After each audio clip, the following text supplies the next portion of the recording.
Well, welcome everyone. It is high noon in Denver, Colorado. Woo! So I am Tisha Adams. I am an art therapist at Children's Hospital Colorado. And you're used to seeing Catherine Reed here as your host, but she is out of the country right now. So I am the host for today. Our guest speaker is Gayla Elliott, and I will be introducing her very soon. I wanted to say a few things. I'm really excited about her being our speaker today. She is a local for us. She's right on the Anschutz campus, along with Children's Hospital.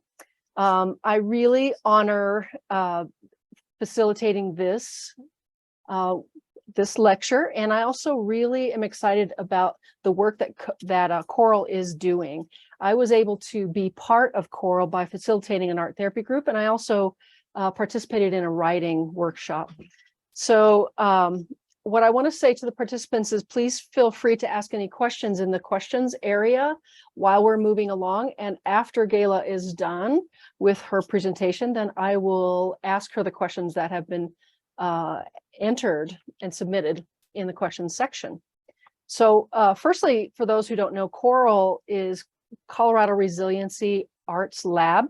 It has a foundation and a unique relationship between Children's Hospital and School of Medicine, which is the University of Colorado, as well as Lighthouse Writers Workshop. It's kind of led by Dr. Mark Moss and Catherine Reed.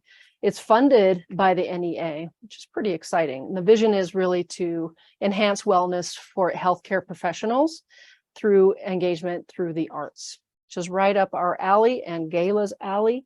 So without further ado, about Gayla.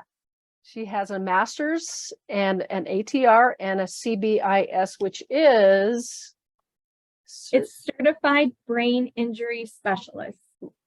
And she's been an art therapist for over 35 years with graduate degrees in both art therapy and counseling psychology. In 2009, she was invited to create an art therapy program at the Naval Medical Center of Camp Lejeune, a marine military base in North Carolina, treating active duty service members for psychological disturbance, substance abuse, and providing arts engagement opportunities for the Wounded Warrior Battalion. While at Camp Lejeune, Gayla was recruited to provide art therapy in a brain injury outpatient clinic, the Intrepid Spirit Concussion Recovery Center. That position was funded by the NEA and for the Creative Arts Forces, an initiative to place creative arts therapies in military healthcare systems across the U.S. That's very exciting. The experience at Camp Lejeune paved the way for her to eventually join the Marcus Institute for Brain Health, which is here on Anschutz campus, where she is currently the art therapy program manager. The Marcus Institute, located at the Anschutz Medical Campus at University of Colorado, has developed an innovative and effective interdisciplinary healthcare approach to treating brain injury and psychological trauma for military veterans and first responders. So now we have Gayla. You can just go ahead and share your screen. All right. Thank you, Tish. I'm going to see what I can do here.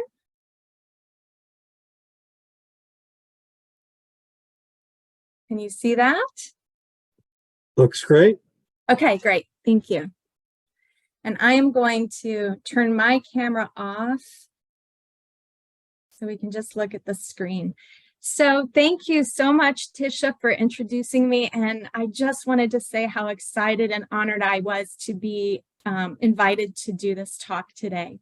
I forgot that I told you that whole long history. So I might repeat myself a little bit or repeat the story that Tish just told you about how I got to be working with the military, but it all adds to the context, I think, of what I'd like to be covering today.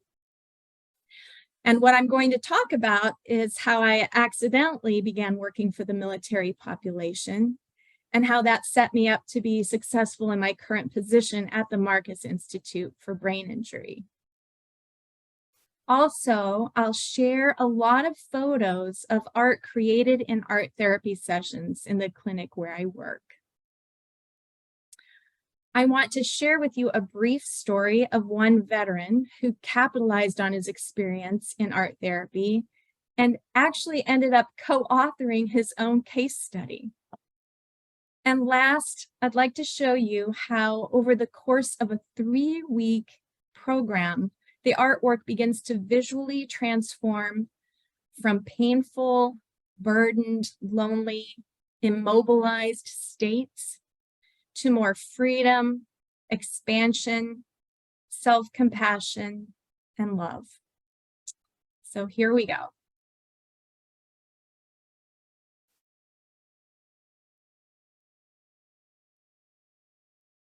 Early in my career, I only worked with women and children, very few men.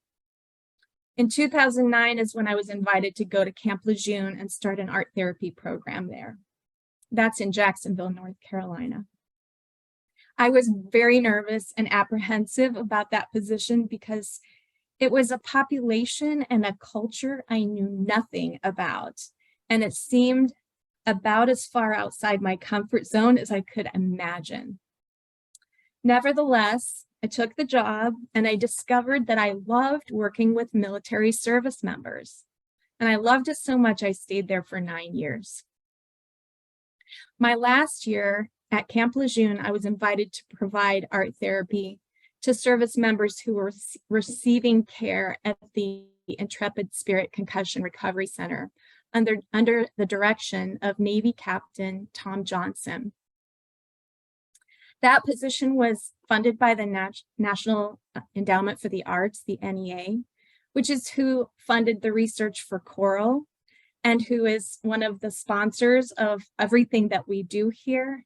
And I just wanted to express my deep gratitude to the NEA for promoting and developing research and programming for the arts and medicine and the creative arts therapies. In 2018, I set up an art therapy program for the Marcus Institute for Brain Health, situated on the Anschutz Medical Campus right here at the University of Colorado. Because of generous funding from Mr. Bernie Marcus and other donors, we're able to provide excellent interdisciplinary care for our patients. Under the direction of Dr. James Kelly, the Marcus Institute offers a 3-week intensive outpatient program for military veterans and first responders who've suffered mild brain injuries and psychological trauma. This next slide I'm presenting as due diligence to my profession, especially now when scientific studies of the brain are supporting what we art therapists have known intuitively and experientially for a very long time. Arts in medicine and healthcare are finally getting the attention they deserve. Still, many people have never heard of art therapy and are unfamiliar with the fact that it's actually a profession. A lot of times people ask me, what did you get a degree in? Art therapists are master's level psychotherapists who specialize in using the arts in clinical interventions. Because I work in a brain injury clinic, I'm finding myself more and more interested in the arts and neuroscience. The arts can activate many regions of the brain, including, among others, those responsible for perception, memory, and emotion. While art making is inherently therapeutic for many people, art therapy is provided by an art therapist, trained and credentialed in that field. In this talk, I might default to male pronouns, and I don't want to offend anyone by that. It's just that I've worked with mostly men, mostly identifying as males in the military for almost 15 years. So that's my kind of default pronoun, especially for a presentation like this, where I'm really focusing on male military veterans.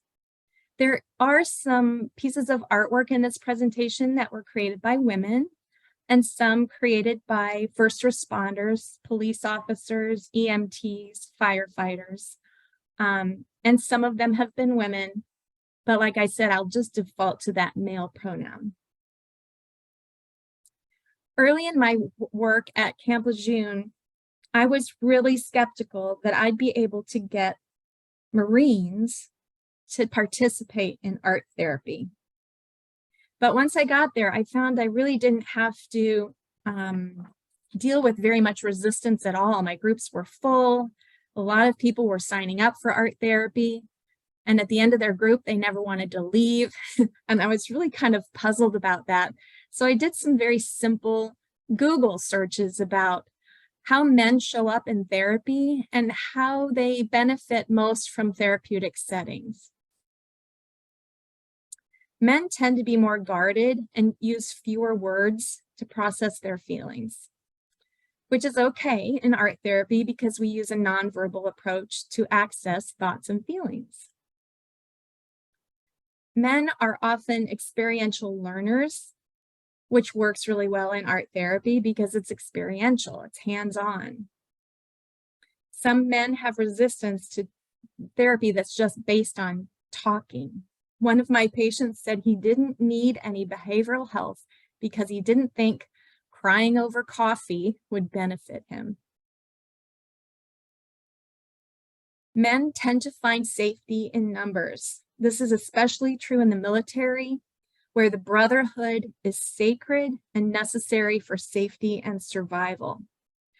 Art therapy groups allow for guardedness, they provide hands-on activities, and they provide an opportunity to engage in a shared experience with other men.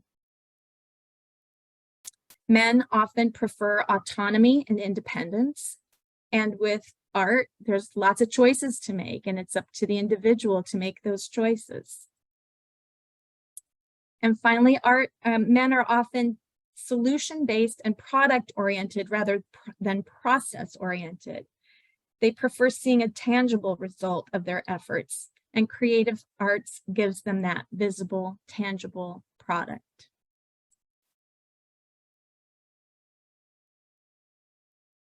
That informal online search helped me understand why arts-based interventions were a welcome approach to therapy on the military base. I'd like to say a few words here about other characteristics that I observe in military veterans and first responders, and that is that these individuals have dedicated their lives to serving others.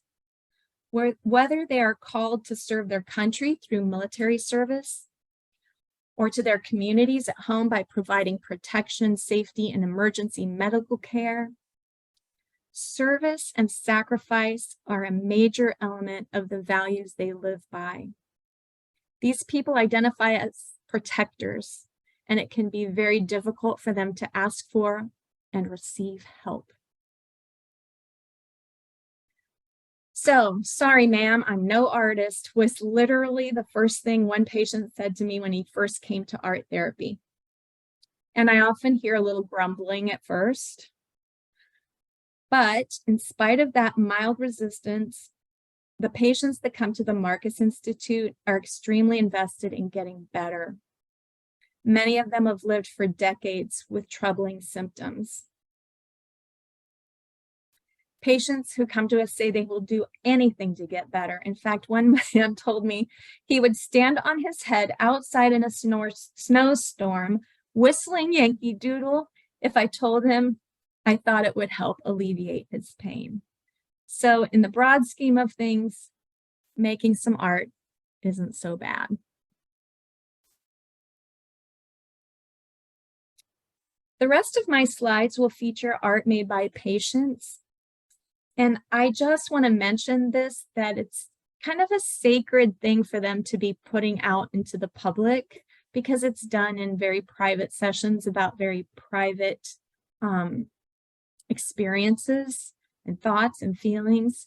So I want to acknowledge their bravery and their generosity to help us understand brain injuries and trauma, and especially with this population, how to better serve people. And that is really their mission in sharing their art for us all to gain a better understanding. Some of these images might be a little bit heartbreaking. but they also illustrate healing and transformation. Okay. The first encounter I have with a patient, I usually give them a very simple directive to ease them gently into art making. This initial symbolic self-portrait allows them to express something while they're creating a little bit of emotional distance. This picture was drawn by a 51-year-old Air Force veteran, and while describing the picture, he made comments that were laced with frustration and depressive themes such as powerlessness, lack of vision for his future.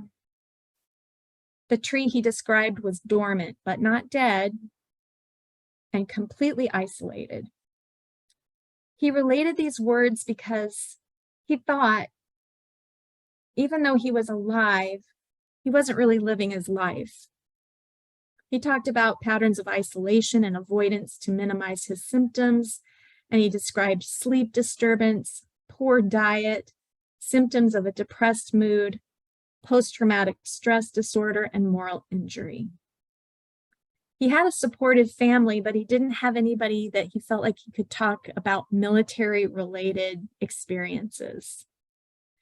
And one important goal he had was to be able to manage his symptoms from an empowered place because he did not want to rely on others to care for him. Patients often become tearful when verbalizing the feelings that arise from these tree drawings. This particular veteran gave me a nickname. He called me the silent assassin. He said, "1 minute, I think I'm just making a pretty picture. But as soon as she starts asking me questions, I find myself bawling my eyes out. She just comes out of nowhere." So I took that as a compliment. And then no other environment would that probably be thought of as a compliment when you're a therapist and you're being called a silent assassin, but I knew he meant it in the best possible way. Generally speaking, men in our society are not experienced at connecting with or verbalizing a broad range of emotions.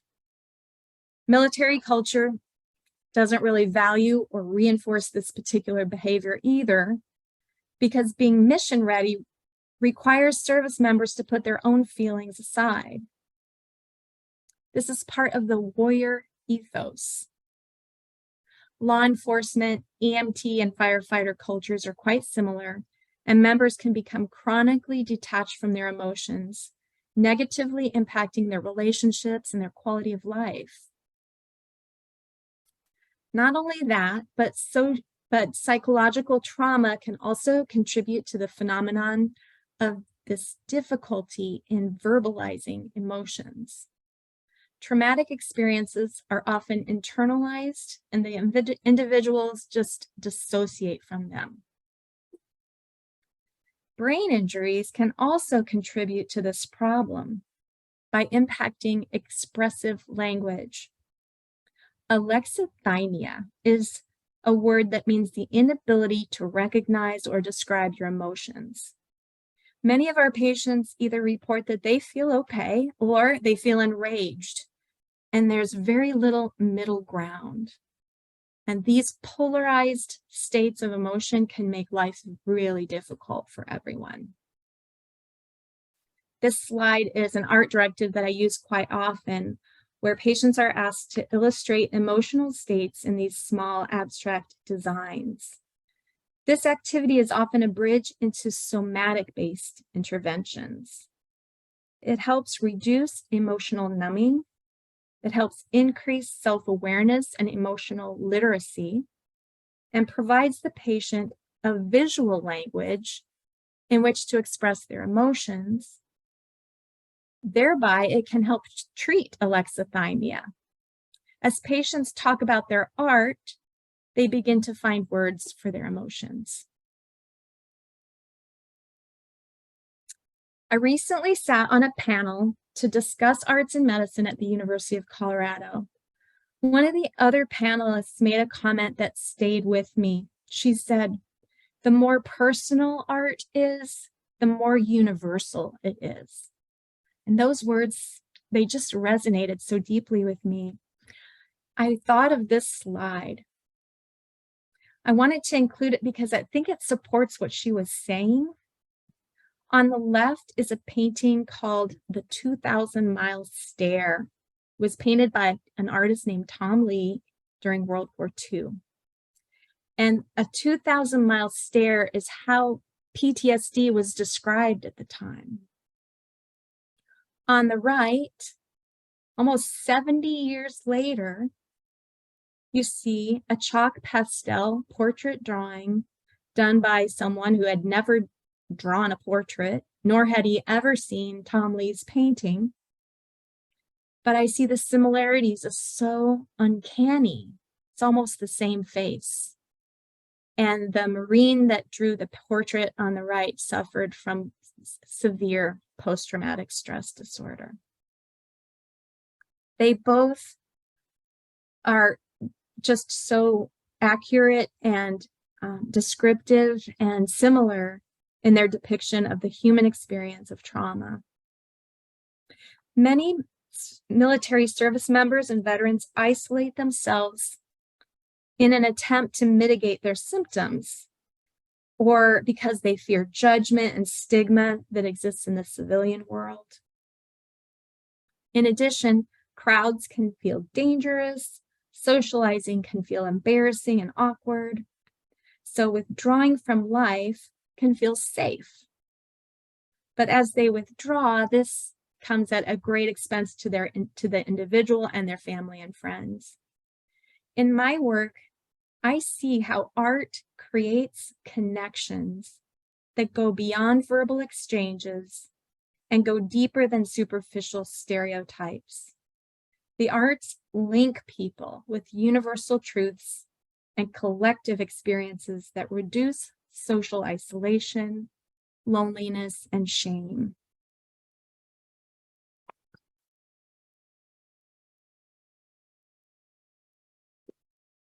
Moral injury is kind of like a cousin to PTSD.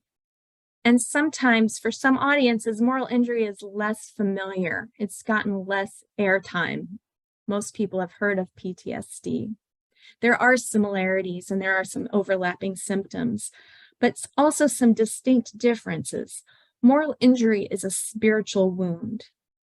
It occurs when an individual participates in activities that go against their own moral code. Consider a soldier who has to follow orders to attack an enemy compound, only to realize later he's bombed a school and innocent children have been killed. Stories like these can haunt veterans and place them in profound psychological and spiritual dilemmas. These invisible injuries are rarely talked about due to the shame and guilt attached to them. This sculpture was created by an active duty Marine in response to an invitation to make a piece of art that represents your soul. The patient explained that his soul was on its knees, without arms or hands, and therefore powerless. He said his soul was holding the splintered pieces of his life together on his back, until one day his soul would be strong enough to begin the healing process. Making this sculpture helped this young man articulate difficult feelings and clearly pointed the way toward healing. Subsequently, his therapists designed a treatment plan addressing moral injury as a priority in his healing.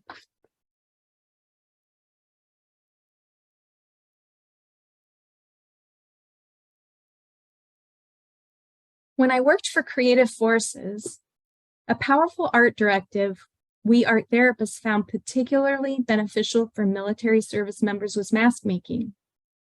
This project allowed our patients to explore how physical injuries and how stigma surrounding invisible injuries can impact their identity.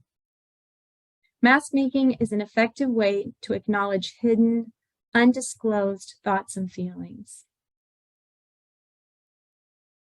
In art therapy groups at the Marcus Institute, we use this directive. While creating these masks, the group dialogue becomes centered around how shame and guilt can lead toward masking less desirable traits, hiding fears, and vulnerabilities. Exploring these themes in the safety of a group allows the participants to symbolically remove their mask, unearth buried feelings, and embrace authenticity in an atmosphere of respect and trust. Masks have been an art form throughout human history, and they're deeply symbolic and have been used in ritual and ceremony, marking transitions and shifts in consciousness in cultures all over the world. The mask-making groups often feel like a powerful and ceremonial process is taking place while our patients design their masks and share them with each other.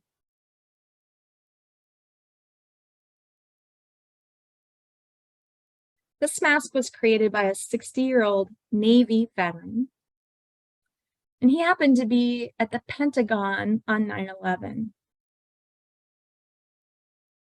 He also happens to be the person who said to me, "Sorry, ma'am, I'm no artist. I don't know what you're going to do with me." He was plagued by guilt over not being able to protect others. There were hundreds of people injured and killed in the 9/11 blast at the Pentagon. He could not rescue them because he was severely injured himself. He also was haunted by a number of suicides of his own men after their service, and he wondered, why didn't they reach out to me for support? Why couldn't I save them? This veteran had concealed these painful feelings, turning a blind eye to his emotional needs, and his blind eye is represented by that patch. You can see that he painted his lips as though they've been stitched together, as though making a vow not to burden others with his trauma stories. The pull string on the right side of the mask represented his kind of chatty Cathy personality. He was very good. He told me he could sit at a bar, bullshit with people forever, but not really tell them anything. Just pull the string and you get kind of a scripted conversation. But he had never really spoken heart to heart with anyone about the traumas he had internalized. This mask allowed him to be honest with himself for the first time and begin opening up, addressing his own trauma and moral injury. The sculpture on the top left was created by a 36-year-old Army veteran. He had a terrible motorcycle accident and was almost killed. In his first art therapy session with me, a picture of a raven came up. He had debilitating anxiety, just a lot of that kind of fight or flight mode in his brain that he could not learn to calm. So I suggested he work with clay because clay is a medium that tends to help slow down a racing mind and provide grounding. He had never worked with clay before, and it was interesting. Initially, he only sculpted the raven's head, and he told me he was done. But I pushed him a little bit and said, you know, a lot of what we do to heal ourselves is make sure that there's a connection between our mind and our body. So let's make the body of this raven, and let's make it grounded on the earth. So he agreed to do that, which took him a long time. And the time it takes to create a sculpture like this is important time. It's where the brain can get into a flow state of relaxation, and then the anxiety can be decreased. For him, a raven was a dark omen of death and destruction. While creating this, we began talking about the raven and what it might symbolize from other perspectives and other cultures. And while he created his sculpture of a raven, I began painting what you see on the right side on this slide. The words at the top of the slide are just little collaged words I embedded in the painting.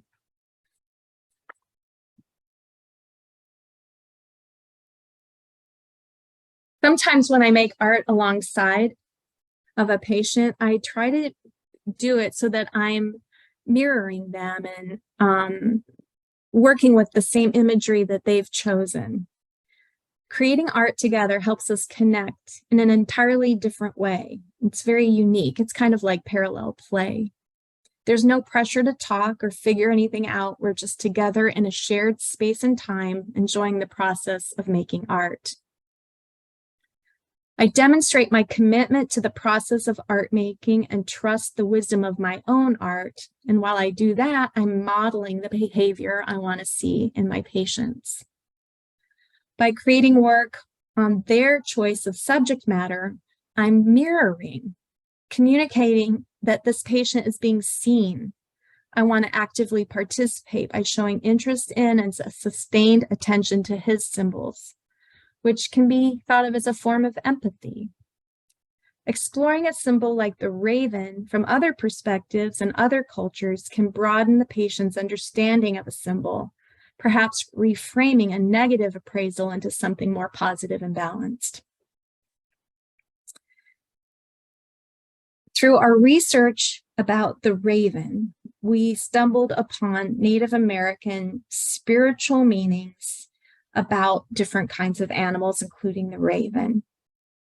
The patient began to see this bird not as a dark omen, but as a more positive symbol representing creativity that emerges from the dark void, a symbol of magic and transformation. This helped reframe what he considered a symbol of bad luck into a symbol of transition and potential positive change.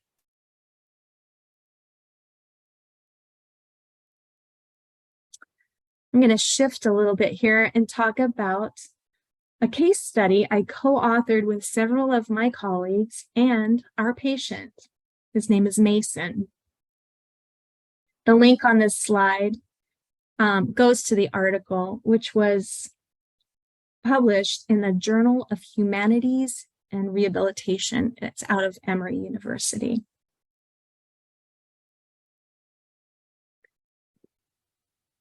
This case study features Mason, a 35-year-old Army veteran. He was medically separated from the military service with 100% service-connected disability.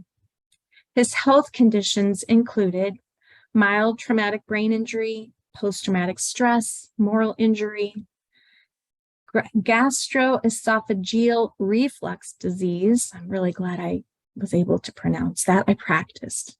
And tinnitus. He reported depression and anxiety, problems with memory and concentration, chronic fatigue, headache, impairments in coordination and balance, throat discomfort, light sensitivity, and orthopedic injuries. And by the way, that's a pretty standard list of symptoms our patients present with at the Marcus Institute. So our treatment team was inspired to write up this study because Mason's first art therapy project, which I shared at our clinical rounds team meeting, was so provocative. A favorite art technique in my clinic is called an ink blot drawing. It involves using the non-dominant hand to create a design with a string soaked in India ink, and then the patient is asked to identify an image in that abstract ink blot and develop it into a picture. Here are the patient's words about this piece. A nondescript soldier carries stones, burdens from life and war. Uncomfortable and unstable, the soldier struggles to gain positive footing, but is met with resistance from the weight of the load. Hands are one with the satchel. This burden has become part of the soldier. Pain and uncertainty accompany every step. Progress is slow to non-existent. In our clinical rounds, I shared the patient's narrative about his picture. Actually, I should go back up to that one. And I was focused on his psychological and emotional trauma. But suddenly the other team members began commenting on the picture from the lens of their own disciplines. For example, the speech and language pathologist had begun providing voice therapy. And in this picture, she saw his chin tucked and his body bending forward, which would impede open airflow, constricting his breathing and swallowing, and interfering with his breathing and speaking. The physical therapist saw how precariously balanced this figure is, which correlated with his impairments in coordination and balance in the PT world. Our behavioral health and integrative therapists saw the figure immobilized, focused on the past, and with a lot of his personal energy being spent on carrying that heavy load of emotional and spiritual injuries that he hadn't unpacked. Not only did this image speak to each team member about what the patient was experiencing, it also allowed a deeper understanding of how he was experiencing his symptoms and how they related to each other. The picture gave us all this shared visual language to use with each other and with Mason to make his treatment more personalized and relevant. As a treatment team, we collectively were given the gift of his art to capitalize on our holistic approach to medicine and the mind-body connection. And now we'll go to this one. His next piece was made at his request to create a three-dimensional sculpture.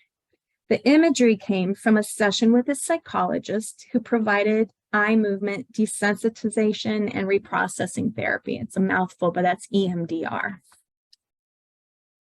And Mason's narrative was this. Hold on, and I'm going to give you that.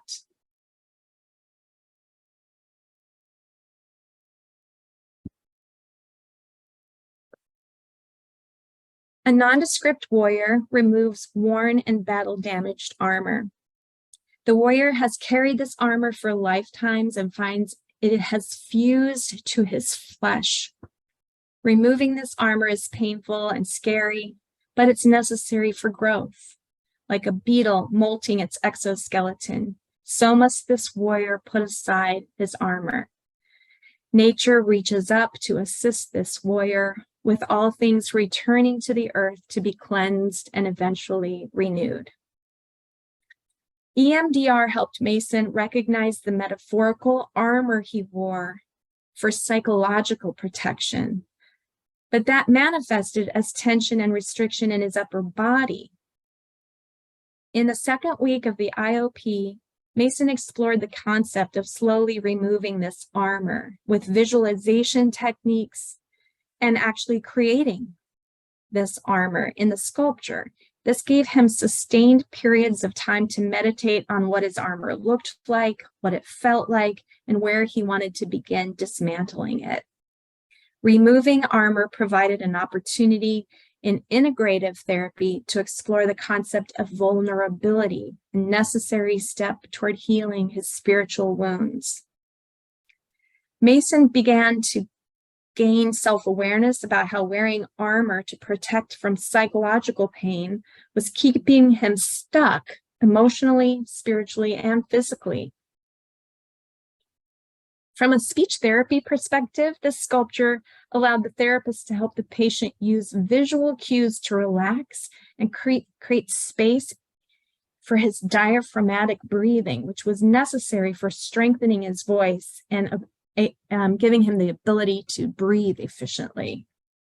And from a physical therapy perspective, the sculpture signified a shift in posture, with the figure appearing strong, centered, physically grounded in the earth.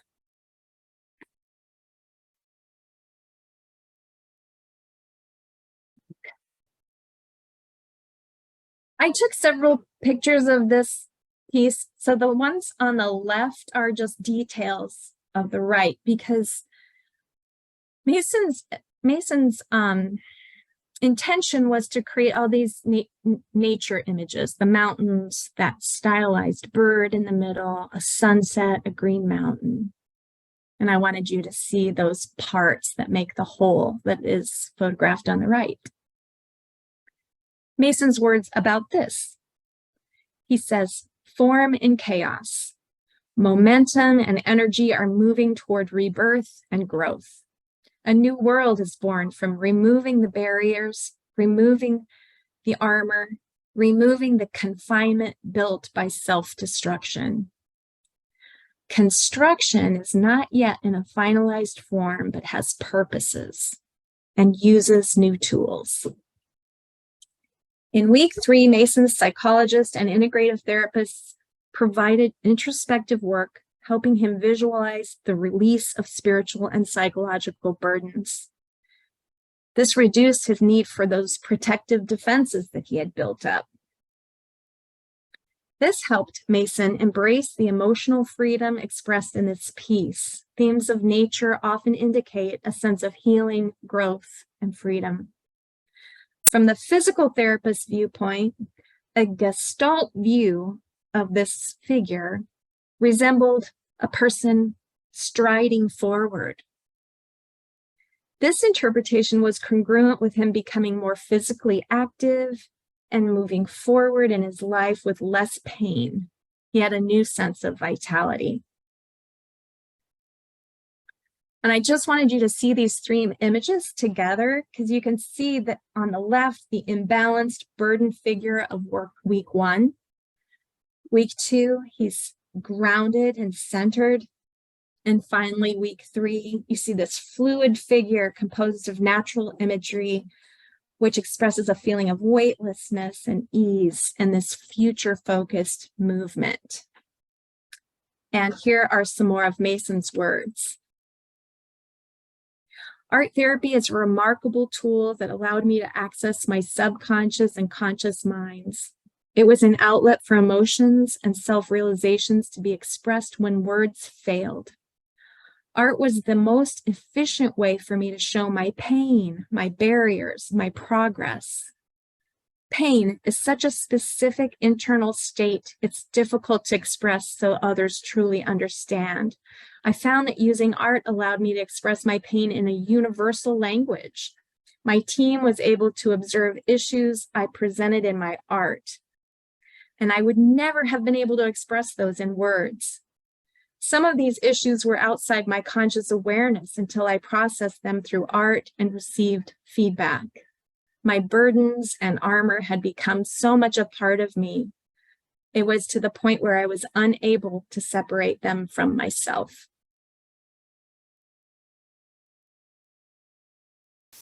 And Mason's experience is not unusual at the Marcus Institute. Maybe you remember seeing this tree on the left earlier in my presentation. This patient requested at the end of week 3 to create his tree to match his he wanted to recreate his tree to match his new sense of identity. You can see how the trees resemble each other, but the one on the right is more solid.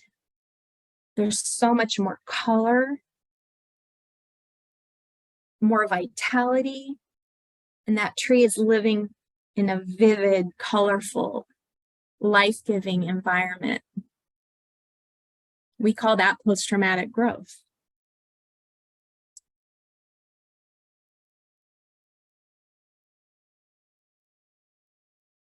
Here you can see an initial ink blot design that was developed into a frightening and wounded face. For this patient, the picture represented guilt and shame, temptation and weakness, addictions, trauma, and pain. His last painting, on the right, came from a guided visualization facilitated by our integrative therapist. This painting is a dramatic transformation from anguish on the left to emotional and spiritual freedom on the right. This sculpture allowed the veteran to practice the art of receiving. His entire adult life had been oriented toward providing for others and protecting others. His military and police careers put him in many situations where he caused pain, injury, sometimes death. which caused moral injury for him. While the art therapist and our practicum student wrapped his hands, he was forced to sit still and just receive this tender and caring touch, which is required to smooth on this plaster casting. There are these plaster casting bandages. And you could tell this guy was super uncomfortable sitting, doing nothing but allowing us to put these bandages on his hands. And as he sat there, he began talking about all the things his hands had done that had caused him shame and guilt, all the death and destruction that his hands had been a part of. And he started to cry. As we removed the bandages, once the casting had set, he said he felt like a ritual had just been performed. And as we removed the bandages, he felt like we were removing some of that guilt and shame from his hands. He said he felt cleansed. And from that point forward, he vowed to use his hands for only good, and to use his hands to take care of his brain and his heart by practicing self-compassion, forgiveness, and self-love. My hope is that through this presentation, I've demonstrated how patients who come to art therapy at the Marcus Institute go through a transformative experience. And it's manifested in so many ways, including their attitudes toward art. What often begins as "sorry, ma'am," in the first week, morphs rather quickly into something like this. Providing art therapy to military veterans and first responders is an honor and a privilege I do not take lightly. I'm humbled by their bravery, their stoicism, their generosity and sacrifice that provides safety and security for so many of us. I'm amazed at their creativity, resiliency, and I'm grateful for all they've taught me. And on one more note, I'm actually in Iowa. I'm not in Colorado right now because my father-in-law has passed away and I'm going to a funeral tomorrow. He was a veteran of the United States Marine Corps who served in Vietnam. He suffered most of his adult life with untreated PTSD. And I never really understood that until I started working for the military. So I'd like to dedicate this talk to him. His name was Master Gunnery Sergeant Larry Meager. And you can see him here in this picture. He was visiting me at the military base in North Carolina. So on the left is Captain Tom Johnson, who was our director of our program. And behind us, you can see a lot of the masks and artwork that was created in that place. And yeah, I just thought it was fitting that it's Father's Day weekend and I'm doing this talk, and I'll be attending his funeral tomorrow. So thank you very much for everybody that's on the call, and I will stop sharing and turn myself back on here. Wow, Gayla, that was amazing. I'm a little bit teared up here at the end of your presentation, but there's a few questions here that the audience has asked. There's 10 minutes, so I'm going to have to select a few that we could answer maybe here. And one of them is, well, I'm going to put two together. One is, how long are these sessions? And do you select the materials or offer variety of materials? And how many prompts do you facilitate in one session? And how large or small are your groups? So maybe an overview of what a session might look like in terms of time and materials. Absolutely. So I'm very lucky. We have a fully stocked art therapy studio. We have everything. They can draw, they can paint with watercolor, acrylic paint, clay. We have that plaster casting. We have a lot of found materials. We have a very, very full art studio. The art therapy program is, it's a combination of individual art therapy sessions and groups. The individual art therapy sessions, we can tailor those projects for each person. So when you see Mason's work, his treatment goals were guiding the projects that I assigned to him, or he came up with his own directives. In our groups, those individual sessions are 90 minutes. We have groups also for 90 minutes. And the only thing we do in groups at the Marcus Institute are the masks. That's what we focus on the whole 3 weeks. So they have time to really develop their ideas and execute them in a very detailed way. Did I get everything? I think that's pretty good. Thank you. Actually, somebody is asking, could I request contact information regarding art therapy with service members? I would appreciate the opportunity. It makes me wonder if we can, well, yeah. Do you have any response to that? Because I'm wondering, you could also email me. Absolutely. And Rafaela said she was going to kind of track this so that if people wanted to be in contact with me after the call, that's perfectly fine. I love to talk about this stuff. I hope you could tell that by my presentation. But yeah, I welcome anybody reaching out. That's actually really lovely, because Kwana asked a few different questions that I think more time would be better spent on her, on this person's questions. Okay. But I also wanted to say that Jill shared this information. I'm so sorry to hear about your loss. Semper Fi. I'm a spouse of a retired Marine. Thank you for all your work and dedication to this amazing group of people. Thank you. Yeah. I just love it. I can't say enough about how much it means to me. It makes me tear up too. Yeah, it is amazing the coincidence that's happened here with you being in Iowa and this presentation. I sometimes believe in coincidences, and I certainly do. I think some people were kind of sharing their condolences with me and feeling bad that I had to do it from here. And I actually think it's kind of the universe. I can't imagine the timing being better. And my father-in-law loved what I did for the military. He was very supportive.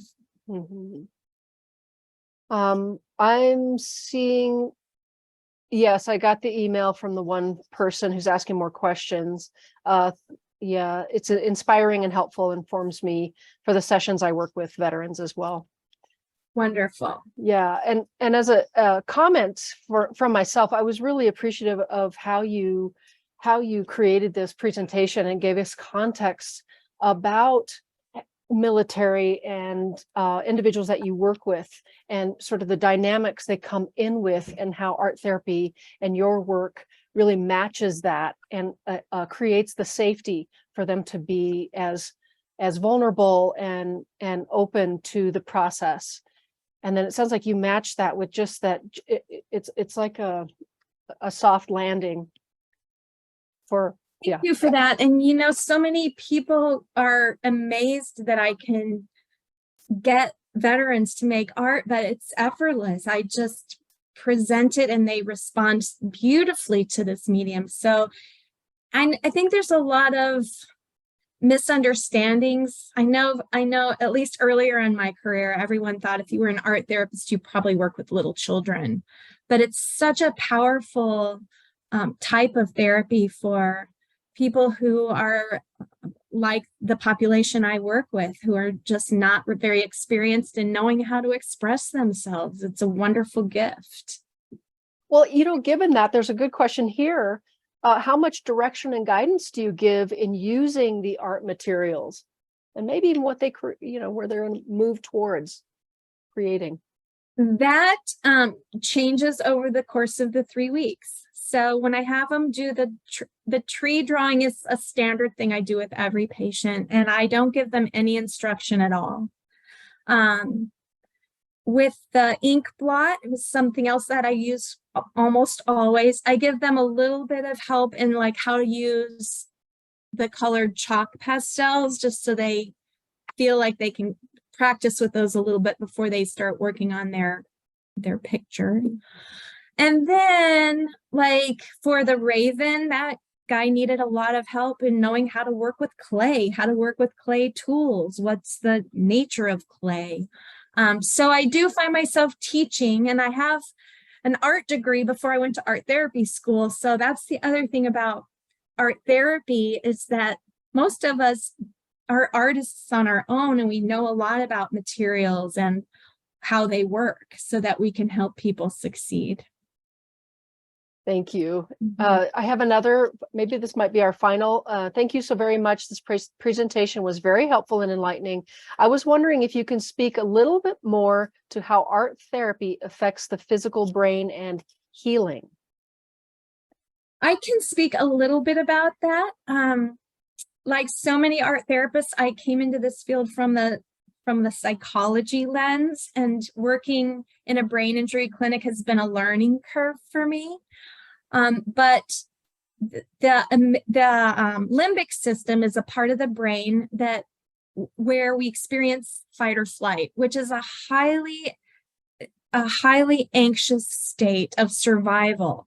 And a lot of you, if you've ever had a little bit of a panic attack or felt super nervous or anxious about that, that's your limbic system responding to whatever you're fearful about. This is a survival mechanism in our brains from when we needed to run away from the tiger that was going to eat us. But in modern society, we don't really need that firing off all the time. In the military, our military service members kind of live in that fight or flight all the time, so that limbic system tends to turn on, and they can't figure out how to turn it off. When you have a brain injury, that makes it even worse. So the arts calm the limbic system. And especially, I just read, especially if you can engage in art for 45 minutes, that really helps the brain start to balance itself. It stimulates lots of networks in the brain that work together. And when that happens, neurologically, we become more balanced. The brain becomes more balanced. The limbic system calms down. We feel more grounded. We can breathe again. So it's kind of the psychological benefit is the same as the brain benefit. It calms all those systems down. That's probably all I can say about it in the short time that we have. Well, that is about the time that we have. We have enough time to say thank you so much for your time. And I learned so much. I think we've all would agree that we really appreciate your time and your knowledge and the work that you're doing. Thank you so much, Tisha. You're welcome. I hope to see you around campus. I hope so too. And thanks everybody for being on the call. I really appreciate being able to share. Bye, everybody. Thanks for being here.